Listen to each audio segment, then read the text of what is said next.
Welcome back to the Venari podcast, the first of 2022. And this week we're joined by Suzanne Frick. Suzanne is the Senior Vice President of Human Resources for Wallenius Wilhelmsen. They are a roll-on, roll-off shipping and vehicle logistics company and a market leader as well. Suzanne, welcome.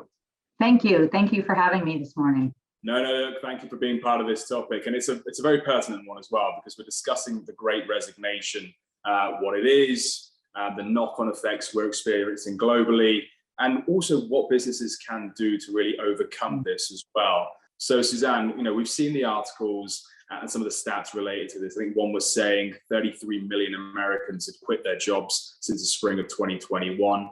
In your opinion, what are the initial triggers that have really caused this mass exodus to occur?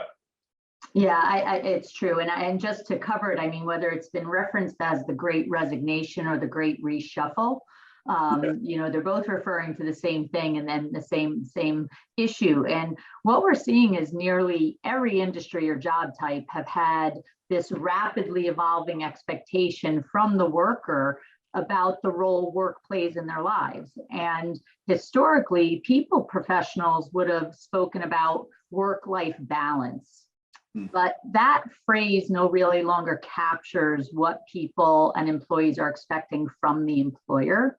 What we do know is that while employers are trying to rethink culture, rethink values, employees are really seeking flexibility and care and trying to fit work better into their life. And what they're doing is they're demonstrating this willingness to look for new opportunities if their needs are not satisfied at their current employer. Within the 30 countries that we operate in, we're seeing this impact vary. So if you look at a country like Belgium or South Africa or Panama, where low employment rates have been there for quite some time, these employees already had that type of alternative employment opportunity where they can find companies that they can align to that meet their personal needs and flexibility. Then you look at the UK and US and Australia, where over the past 2 years, this pace of change has just been staggering. Countries are experiencing, the highest quit rate in a decade. And so what the impact is businesses have really been struggling to, retain and recruit the staff. And so when you look at the number of vacancies that are open, it's, there's only 6 workers for every 10 jobs. And that's the highest on record. And it's really just pushing the market rates upwards. The power in the talent market is there in their laps more than ever before, and they're exercising it. Yeah, I couldn't agree more. I was going to ask, obviously, being within the shipping and logistics industry yourself, what effects are you experiencing personally and also the wider industry? I think what's interesting about our industry is it has the same component makeup as the global workforce, right? So the global workforce is made up of upwards of 80% frontline workers. And if you look at the US, that's nearly 2/3 of the total workforce. So this is not a small population of people that we are talking about. And the workforce exists in nearly every industry that all of us are consumers of. And so when you look at the shipping and logistics industry from the frontline worker perspective, where frontline workers are synonymous with hourly work, where the terms of the work are not necessarily set by the employee, they are set by the employer. There's this expectation to, you've got to commute to your warehouse or terminal or port. There are set shifts. And it's mostly been a punitive system, if you will, because it was a lot about policies and rules. And again, not having that flexibility over that type of job. And for the last 50 years, that it was an accepted agreement between the employee and employer that that's the way it's worked. And what you can see from the news, from whether it's, port congestion for various reasons to COVID and numerous other reasons, but when it comes to us, what's happening is we are now competing, like I said, in markets like Australia, US, and UK for the very same number of people that Amazon or any of the other workforces that need these frontline workers. So it's become much more competitive. And it's the same thing where the employer could run it this way when there were more applicants than jobs.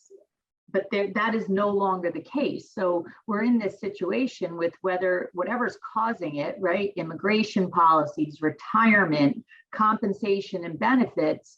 The industry is competing more than ever before for the same talent, but for a reduced number of available talent. So there's a ton of upward pressure on HR and companies to try to figure out, how do we get through this? Certainly, you mentioned port congestion, which has a knock-on effect to consumers. Personally working in the aviation, the rail industries, we've seen widespread cancellations of service due to a lack of staff, which kind of brings me on to my next question. What do you think can be done by businesses to overcome these pressures and stop individuals considering other opportunities elsewhere? If you look for us and for many businesses, right, we already stated that it's 80% plus or frontline, and then you still also have your knowledge worker segment. And so regardless of which component of your workforce we're talking about, we get that compensation and benefits are always going to be part of that equation, right? But it's not a panacea. It's not going to fix everything that we've just discussed. Companies really need to begin focusing on being a human-centered culture, really having that two-way communication with employees, both from a human-to-human perspective as well as through technology, and then also creating this sense of belonging.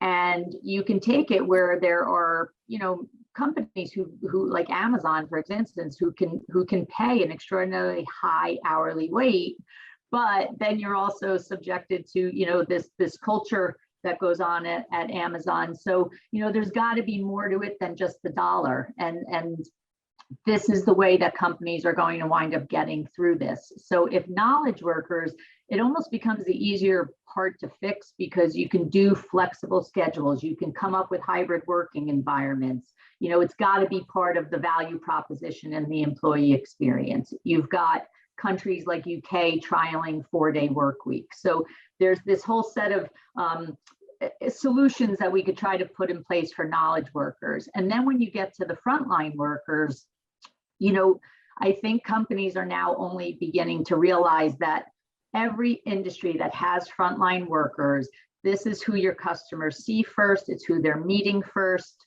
They are the cultural flag carriers. And historically, they've been largely invisible to or disconnected from senior executives. But that does not mean these workers are still not trying to come up with a meaningful connection to the organization that they're working for and that organization's higher purpose. So companies now need to begin to recognize the important role that frontline workers play in their business, and that highly skilled and highly paid do not always, marry up. Technology can be a huge help here. Widely in our industry, things for frontline workers are still done on paper. You get your shift schedules on paper, all the policies on paper. So how do we set up something for them that helps them get the information more readily? And then secondly, what are the tools we can provide them to make sure that there's a two-way voice and a two-way exchange, so that they can hear and be heard from. So we're working with our corporate communications team to ensure that whether it's access to company Yammer, or whether it's an ability for them to get to our intranet, or having some of those same development and learning opportunities, that we can connect with them on that front. And then lastly, as far as, DEI, and emphasis on the inclusion part, where there needs to be a sense of belonging for people. Employees want a purpose-driven organization. They want a company that shares their values, and they want an environment of psychological safety where their voices are heard, and their viewpoints and opinions matter. I know that we've had multiple conversations regarding learning and development and the systems that businesses can implement to really retain staff moving forward.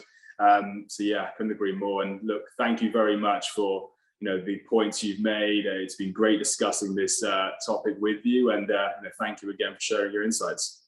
Thank you. Appreciate that. It's a conversation that will not recede anytime soon. So I think with the new generation entering the workforce, it's here to stay.